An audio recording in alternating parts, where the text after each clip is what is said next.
بقى انت بتسرقني انا وانا نايم؟ العيال دي ما بتردش ليه؟ هات العقب سليم يا رب، ربنا يسترها ويجوا بالسلامه. والله العظيم ثلاثة لو اديك عندنا واخليك تطلع الزريبة. انزل يالا. انزل، انت لسه شفت حاجة؟ انزل بقول لك. خلاص يا معلم، حاج على انزل. ما بتردوش على التليفون ليه انت وهو؟ وايه اللي انت جايبه في ايدك ده؟ ضيف يابا، اسال محمود اخويا. ضيف؟ يلا يا محمود ده يشرفنا هنا شوية يابا.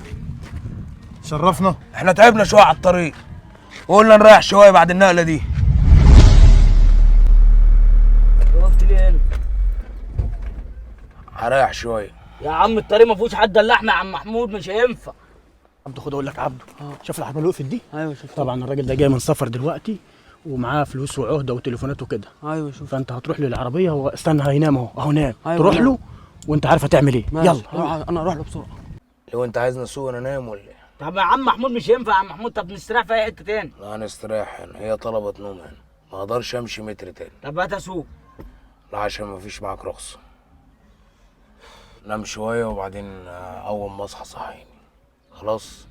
وينك على العربية. خلاص ماشي يا محمود. خلاص؟ ماشي يا محمود.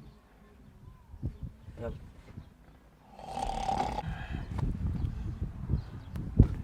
السواق نايم اهو، يسرق اي حاجه بقى. هو نايم، في تليفون اهو. انت مين يالا؟ انا الحرامي، كنت جاي اسرق اي حاجه منك. انت ليه؟ انا الحرامي. عايز يسرقك؟ كان عايز يسرقني. انت مين اللي وزك يالا؟ انت تابع ايه ومين اللي وزك يالا؟ ولاد السوق يا عم الحاج. يعني ايه اصحاب السوق يعني؟ اصحاب السوق هم اللي عملوا فيا كده. انت باش تروح السوق عن صحاب السوق. يعني انت على كده تخلي اي حد نايم على الطريق وتبقى عايز تقلبه؟ يعني انت من الاخر متسوح. ولا محمد هات عصاية الكلاب. لا لا لا ثواني، روح هات لي الغبيط بتاع الحمار كبير؟ يطلع الزريبه. والنبي يا عم الحاج، هشغلك واكلك عيش. انا نفسي اشتغل بالامتي حتى. اشتغل بالامتك؟ والنبي معاك حتى. هشغلك ومش هاكلك، هشغلك وهشقيك، هتعرف يعني ايه شغل. الواد ده من النهارده هيشتغل معانا. هيشتغل معانا ازاي بقى؟ هتشتغل معانا حرامي؟ هيشتغل مع صبري اخوك على العربيه. بقول لك يابا كان عايز يسرق ابنك، كان عايز يسرق ابنك. الحمد لله احنا رجعنا لك بالسلامه. هتشغله معانا وتدسه في وسطينا؟